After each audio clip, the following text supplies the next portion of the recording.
Does it have to be 25 minutes of writing every day?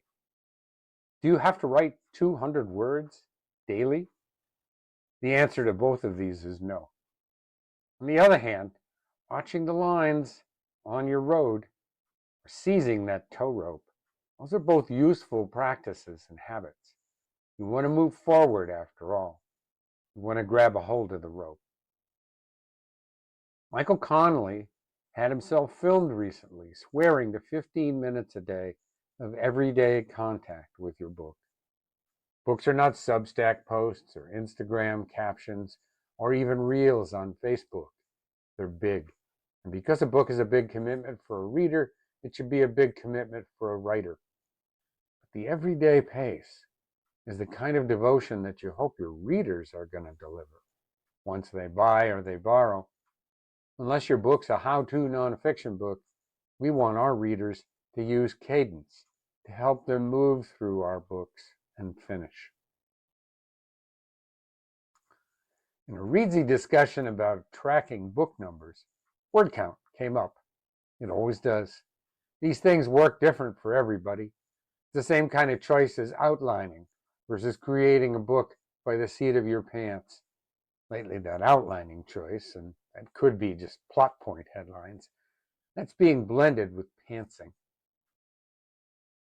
The numbers can add up, and that's where you're going to have to customize your motivation.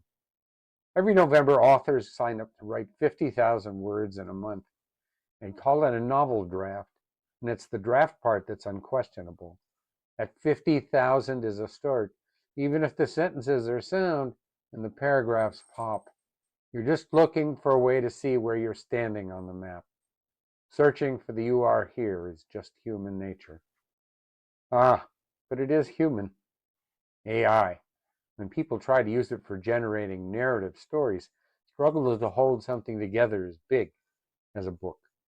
The holding together comes through revisions. Back when journalism paid a fair wage to a writer, I had to write a story of 500 words in under an hour. I had to sometimes because we rolled press on a schedule that went down to the minute, not to the day or the month.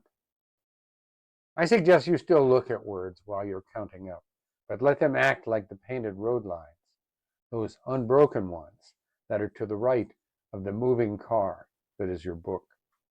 Those lines are there to keep you from veering into the woods. You can write a 200,000 word book, but it is not 4 times better than a 50,000 word book. There are counting conventions for genres until they get set aside. There's more comfort in 70,000 words for a novel and 60,000 for a memoir. It might take you a year to put 50,000 new words together that hang up enough to get them beta read.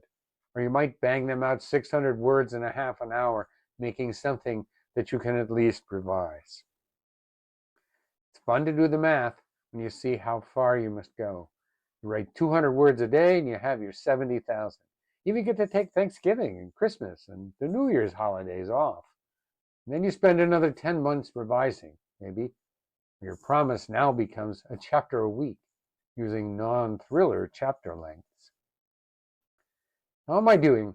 You ask yourself that often if you're like most writers. It's a dreaming up and a comparing life.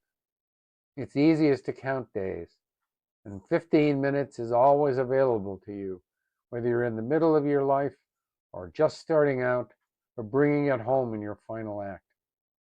See how you do with the daily book hookup.